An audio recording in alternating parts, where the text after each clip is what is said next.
So dhyan is the process where we can divide the jeev and ajeev. That's where the clear distinctions happen. And the tool that is being utilized is the power of observation, awareness. As we go deeper into dhyan, awareness becomes the major factor through which the whole inner psyche of yours gets illuminated. The light of awareness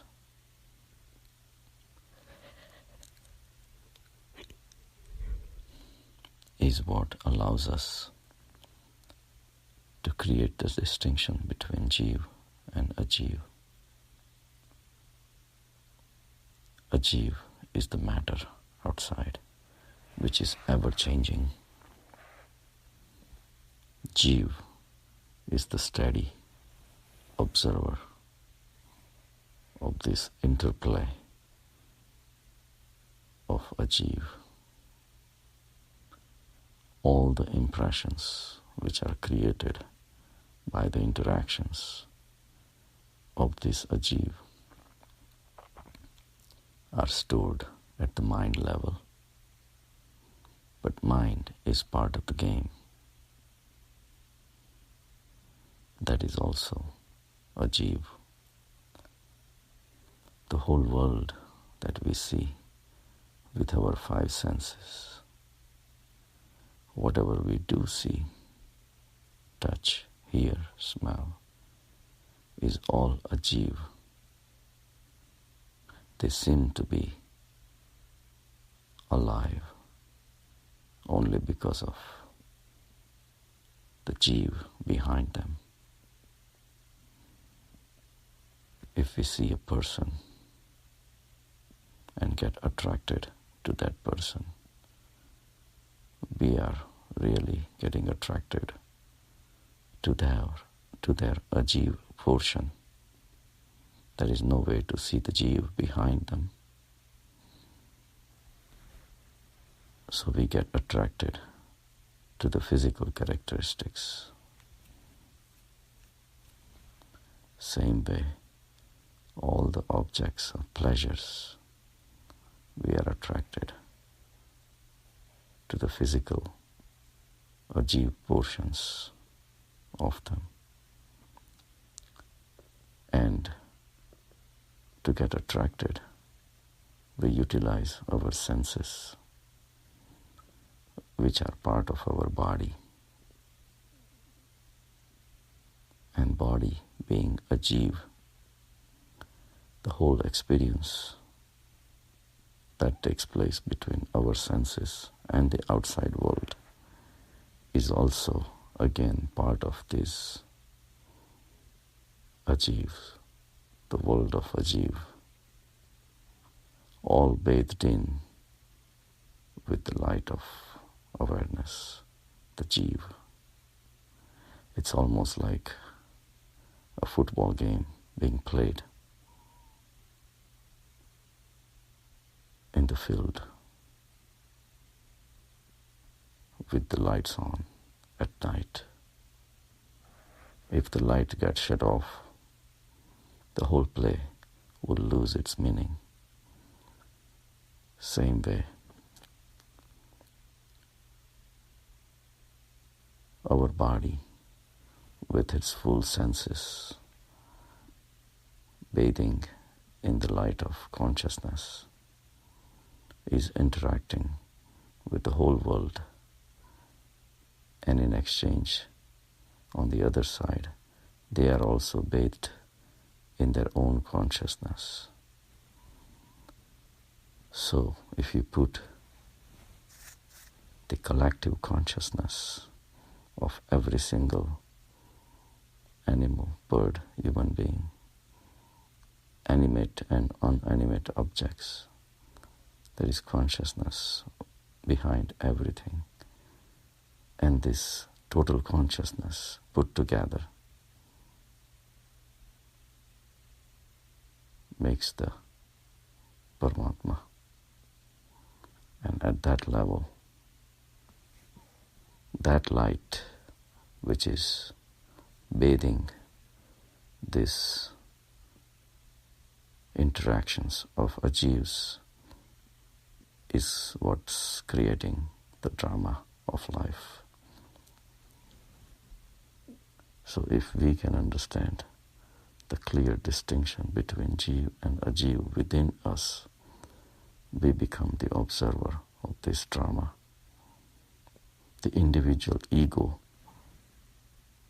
loses its meaning because it's ever-changing world. The world of ajiv is in a continuous flux. If we can settle in this field of awareness, which is transcendental, which goes beyond your mind and the body, we can see the interactions of our physical body with other physical objects of the world.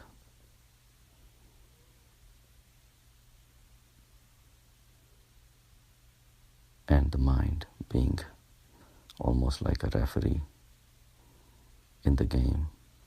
He keeps an eye on the game. He keeps the scorecard. All the statistics of the game are being recorded by the bookies.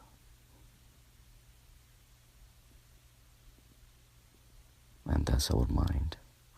Our mind is what's observing everything and keeping track of all the events of what happened, what is happening, what is the projected outcome. All these things, like announcers of the games, keeping an eye on everything. Same way the mind is doing the job of learning the world of ajivas. So mind is fully bathed in the world of ajiv, and yet the whole game seems alive only because of the light thrown by the one powerful source of consciousness. If the plug gets pulled, the whole world can be dead.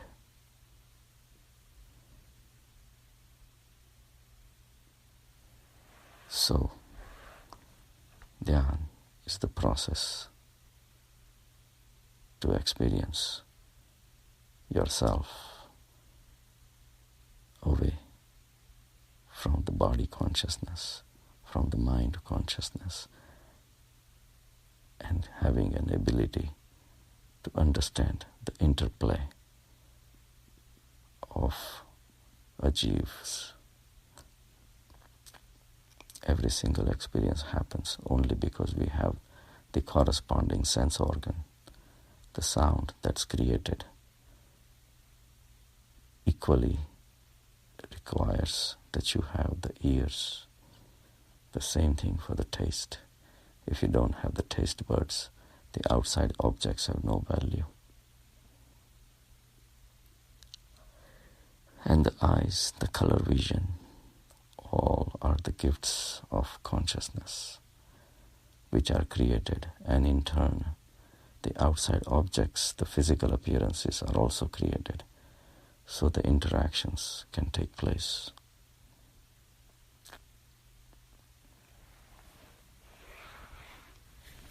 But all these experiences put together are the experiences of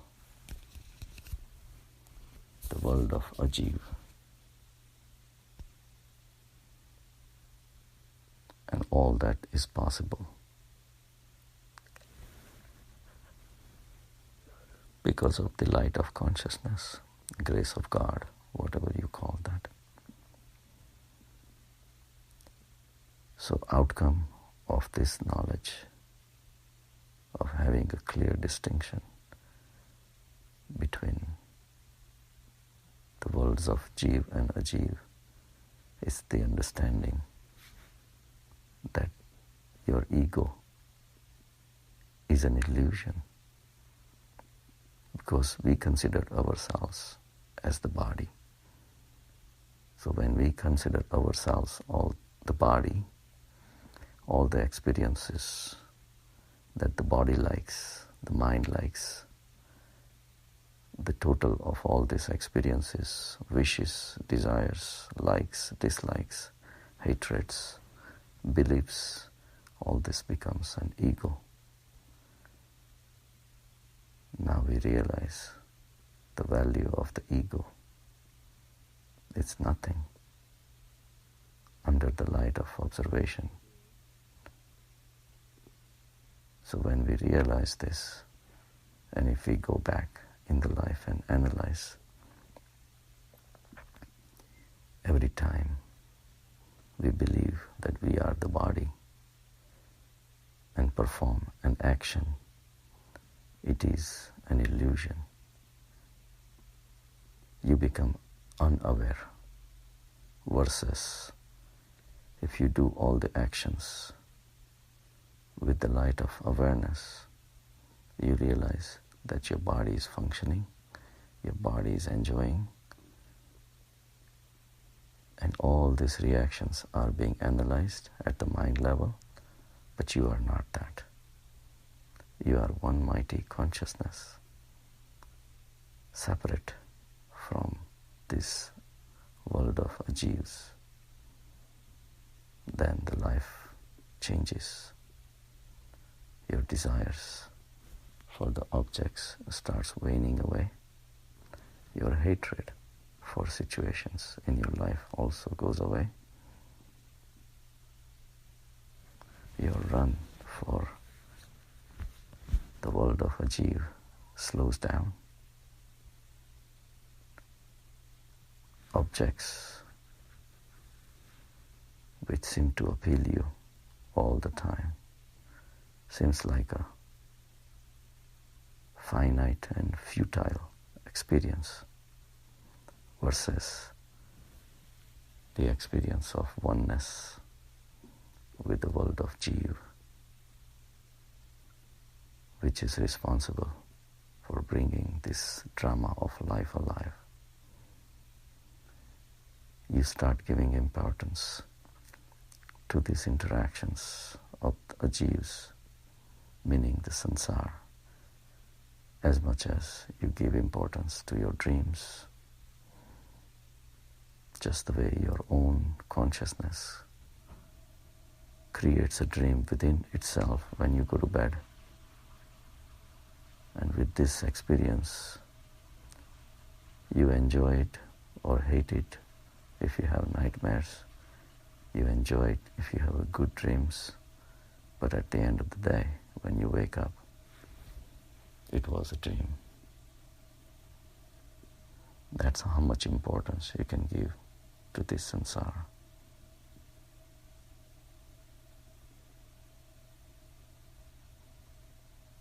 So go deep into the dhyan.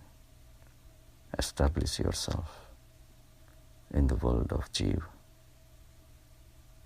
which is infinite, full of consciousness, full of awareness. Sharpen it. That is the only light there is. Without that light, the sansar is bathed in darkness.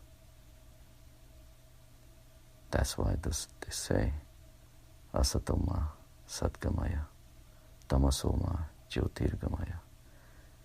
The jyoti of awareness is where your ultimate destination is. The sansaric interactions are the plays being played in darkness. So every time you are unaware of your Jeev state, you are living in darkness. So walk around with this full awareness and still play the drama of life. Every step taken should be taken with awareness. Keep the Krishna consciousness alive all the time. That's why Krishna says, do the actions, offer it to me. This collective consciousness is who we are. Individual egos have no value. They are meaningless. They are necessary to continue the drama of life, but you cannot take it seriously. Ego is given to us to protect our individual identity, to protect the body that we are in,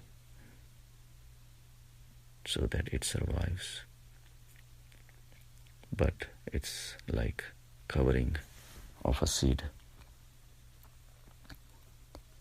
If we hold on to that ego rest of your life, then the spiritual evolution does not happen.